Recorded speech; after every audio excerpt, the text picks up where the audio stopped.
Students, आज हम illustration number 24 and 25 सीखने जा रहे हैं। ये बहुत ही इजी सम है। मैं आपको बहुत ही इजी वे में इसको एक्सप्लेन करूंगी, ठीक है। ये जो सम मैं आपको एक्सप्लेन करूंगी उसी के रिलेटेड 2 क्वेश्चन आपको होमवर्क में मिलने वाले हैं आज। और जैसे कि आप सबने वोट किया था, मुझे बहुत अच्छा लगा। अराउंड 70% स्टूडेंट्स ने बोला था कि होमवर्क करना आपको अच्छा लगता है। आपने यस में आंसर दिया था। बहुत कम स्टूडेंट्स है जिसने नो के लिए वोट किया था। तो जिसने नो के लिए वोट किया है, मैं उन स्टूडेंट्स को बोलना चाहूंगी कि आप प्लीज ट्राई करते जाइए। अगर आपका आंसर नहीं आता है तो आप मुझे कमेंट में लिखिए, मैं उसका वीडियो भी वापस से बनाऊंगी, ठीक है। अगर आपको नहीं समझ में आया है तो मैं वापस उसका वीडियो बनाऊंगी, ठीक है। होमवर्क के सम का भी बनाऊंगी। तो अभी के लिए हम शुरू करेंगे illustration number 24। A transport company wants to know the relation between driving experience and the number of accidents by the drivers. The sum of square of differences in the ranks given to driving experience and the number of accidents by 8 drivers is found to be 126. Find the rank correlation coefficient. तो शायद आपको सिर्फ इतना ही समझ में आया है question में कि रैंक कोरिलेशन कोएफिशिएंट फाइंड करना है, मतलब स्पीयरमैन की मेथड का यूज करना है, ठीक है। तो यहाँ पे मैं लिखते जाऊंगी सम को और आपको एक्सप्लेन करते जाऊंगी कि क्या डेटा आपको दिया है, ठीक है। ये बहुत ही इजी है। तो शुरू करेंगे इलस्ट्रेशन नंबर 24। सबसे पहले आपको यहाँ पे जो दिया है एक एक लाइन हम रीड करते जाएंगे एंड जो इन्फॉर्मेशन है वो लिखते जाएंगे, ठीक है। A transport company wants to know the relation between driving experience and the number of accidents by drivers, ठीक है। तो जो ड्राइविंग का एक्सपीरियंस है और जो एक्सीडेंट्स होते हैं ड्राइवर्स से, उसका रिलेशन इनको चेक करना है। The sum of squares of differences in the ranks given to driving experience and the number of accidents by 8 driver is found to be 126, ठीक है। अभी आपको कैसे पता चलेगा ये 126 क्या है, तो आप वापस से पढ़ेंगे। द सम ऑफ स्क्वायर्स, ठीक है। द सम मतलब यहाँ पे मैं लिख रही हूँ सबमिशन, सम मतलब submission. The sum of squares of difference, ठीक है। डिफरेंस का स्क्वायर, डिफरेंस क्या होता है? 2 वेरिएबल मतलब r of x and r of y, उसका डिफरेंस क्या होता है? डी होता है, ठीक है। स्पीयरमैन में डिफरेंस डी है। उसका square, the sum of squares of different मतलब सबमिशन ऑफ डी स्क्वायर आपको दिया है। कितना दिया है? 126, क्लियर। उसके साथ आपको क्या बोला है कि number of accident by 8 drivers, ठीक है। मतलब एन आपको दिया है 8 ड्राइवर्स का ये डेटा है, ठीक है। ये 2 चीजें आपको दी हुई है। Find the rank correlation coefficient, ये आपको बोल दिया है। अभी यहाँ पे सीएफ का कोई भी डेटा नहीं दिया है, तो आपको यही एज्यूम करके चलना है कि यहाँ पे कोई भी ऑब्जर्वेशन रिपीट नहीं हो रहा है, क्योंकि सीएफ की कोई भी इंफॉर्मेशन सम में नहीं दी है, क्लियर। कौन सा फॉर्मूला यूज करेंगे? r is equal to 1 minus 6 into submission of D square divided by n in bracket n square minus 1। अगर सीएफ का कोई भी डेटा आपको दिया होता तो आप सीएफ वाला फॉर्मूला ही यूज करते। यहाँ पे कुछ भी नहीं बोला है, हम ये एज्यूम कर लेंगे कि कोई भी ऑब्जर्वेशन रिपीट नहीं हो रहा है, ठीक है। सिंपली वैल्यू यहाँ पे रख लेंगे 6 into submission of D square, submission of D square is 126 divided by n क्या है? 8 मल्टीप्लाई बाय 8 का स्क्वायर क्या होगा? 64 माइनस 1। सिंपली इसे सॉल्व कर लेंगे। 6 into 126, answer is 756 divided by 64 minus 1 is 63 into 8, answer is 504। Simply अभी हम इसे सॉल्व कर लेंगे। 756 divide by 504, answer is 1.5। 1.5 minus 1 मतलब 1 माइनस 1.5, आंसर इज 0.5। माइनस में आएगा आपका आंसर। आपको आर की जो वैल्यू है वो यहाँ पे मिल गई है। यहाँ पे आपका इलस्ट्रेशन नंबर 24 कंप्लीट होता है। ऐसे समझो है 2 मार्क्स के लिए पूछे जा सकते हैं, ठीक है। ये बहुत ही इजी था। अभी हम नेक्स्ट क्वेश्चन पे जाएंगे, illustration number 25। Illustration number 25, 10 students selected from various school. 10 students मतलब n इज इक्वल टू 10 है, ठीक है। So 10 students selected from a various school of a district were ranked on the basis of their proficiency in sports and general knowledge. The rank correlation coefficient obtained from the data was found to be 0.2. मतलब आपने rank correlation find कर लिया है, मतलब are find कर लिया है, तो आर की वैल्यू आपको मिल गई है 0.2, ठीक है। Later on, it was noticed that the difference in the rank मतलब D, difference in the rank of two attributes for one of the students was taken as 3 instead of 2. So यहाँ पे आपने गलती की है, तो क्या गलती की है? So जो डिफरेंस हम फाइंड करते हैं इक्वेशन में, so difference r of x minus r of y, ये जो डिफरेंस हम फाइंड करते हैं, ये डिफरेंस आपने गलती से 3 लिख दिया है इंस्टेड ऑफ 2, मतलब करेक्ट आपको d लिखना था 2, आपने गलती से लिख लिया है 3. Find the correct value of rank correlation coefficient. अभी आपको वापस से r को फाइंड करना है, ठीक है। मैं अभी एक और बार आपको सम को एक्सप्लेन कर देती हूँ क्या करना है सम में. सो ये जो 10 स्टूडेंट्स से उसको आपने रैंक कोरिलेशन फाइंड कर लिया है, तो आपका आंसर मिल गया था 0.2. पर ये फाइंड कर लेने के बाद अगर आपको पता चलता है कि एक ऑब्जर्वेशन था डिफरेंस, जो ऑब्जर्वेशन का डिफरेंस था स्टूडेंट का, वो आपको 2 लिखना था, माइनस करके आंसर 2 आया था, आपने गलती से 2 की जगह पे 3 लिख लिया है. सो अभी आपको ये पूरा सम करेक्ट करना है और आपको करेक्ट आर फाइंड करना है. सो कैसे करेंगे, ये बहुत ही ईजी है. 3 स्टेप में मैं आपको ये सम सिखा दूंगी. तो शुरू करेंगे इलस्ट्रेशन नंबर 25. सो यहाँ पे मैंने लिखा है n इज इक्वल्स टू 10. अभी आपको पता है, आपको जो डिफरेंस है वो 2 लेना था, गलती से 3 ले लिया है आपने डिफरेंस, ठीक है. सो करेक्ट डिफरेंस मतलब करेक्ट डी क्या था, 2. करेक्ट डी 2 था, आपने गलती से ले लिया है 3, तो यहाँ पे लिखेंगे incorrect D is equals to 3. आपने गलती से डी 3 ले लिया है, आपको लेना था 2 इंस्टेड ऑफ 2, ठीक है, मतलब 2 लेना था, गलती से 3 ले लिया है आपने.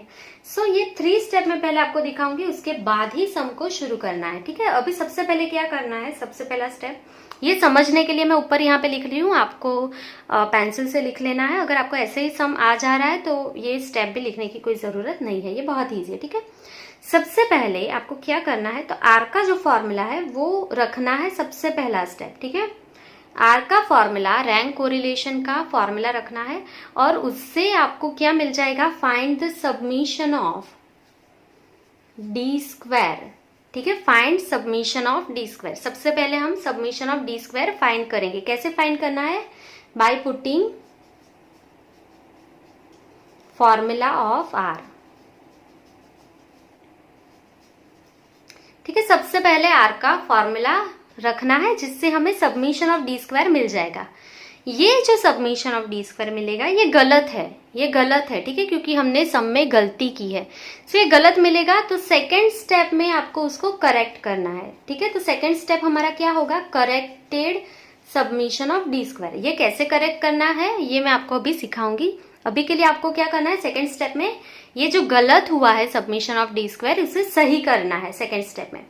और थर्ड स्टेप में आपको आर फाइंड कर लेना है, ठीक है. Find r, find the value of are,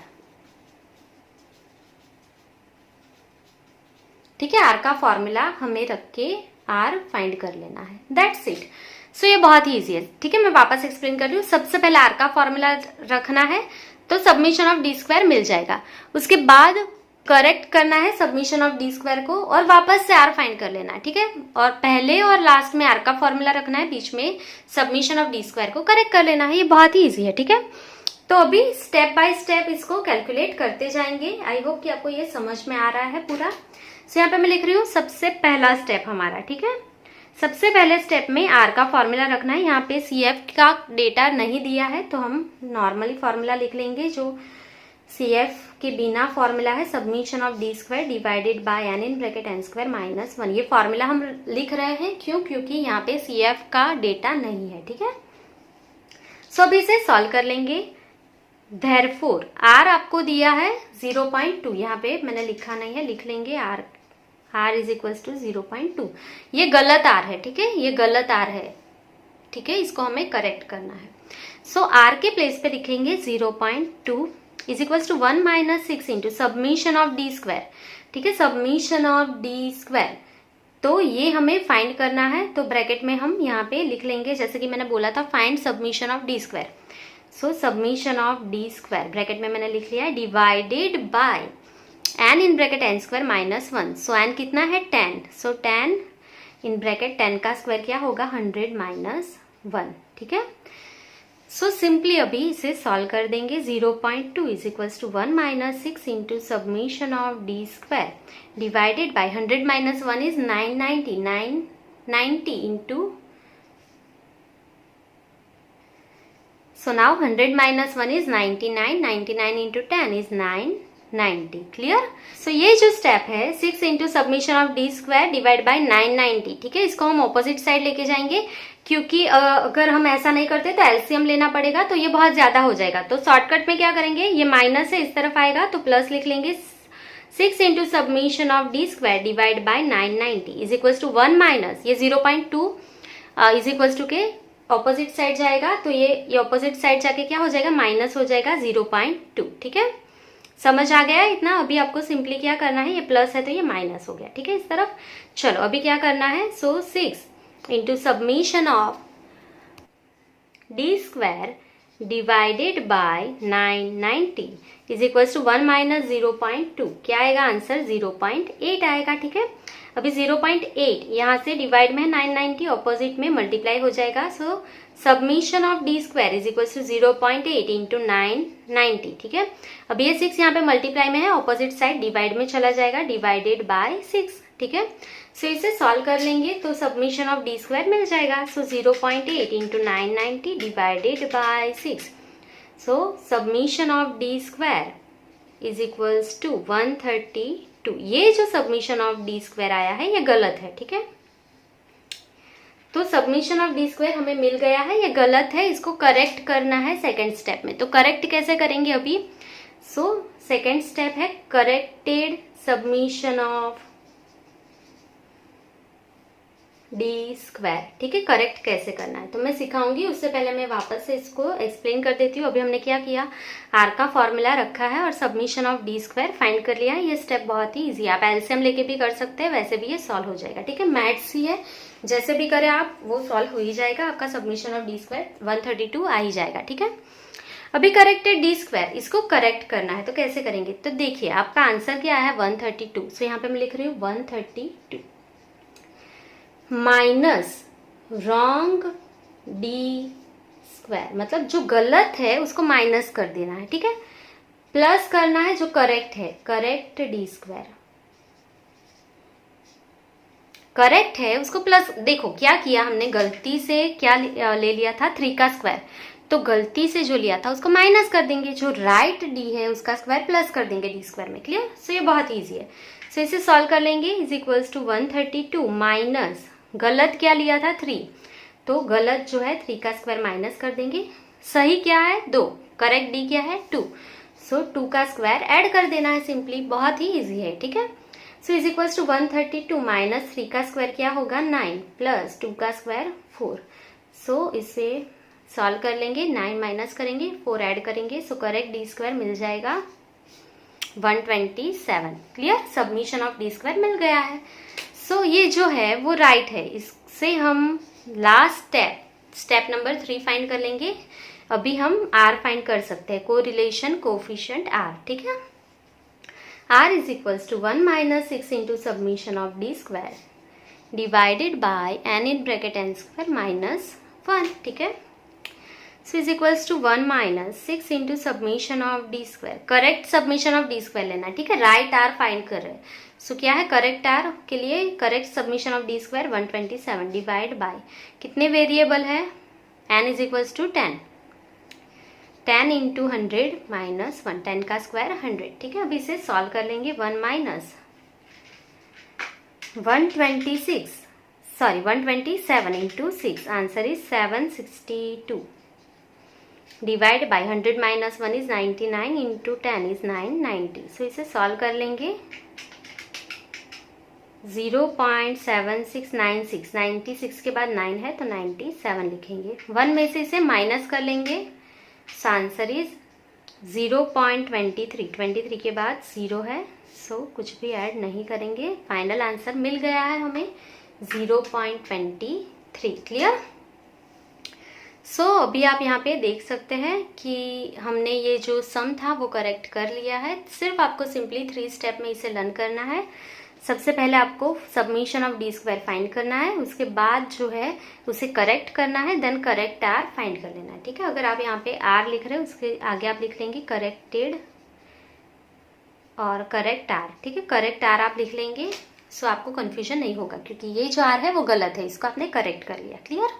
सो यहाँ पे आपका 25 नंबर कंप्लीट हो गया है इलस्ट्रेशन। सो आई होप कि आपको सम समझ में आ गए होंगे। होमवर्क में जो मैं सम आपको दे रही हूँ उसके आंसर मैं आपको दे दूंगी लिख के ही। सो ऐसे ही वीडियो देखते रहिए। Thank you for watching.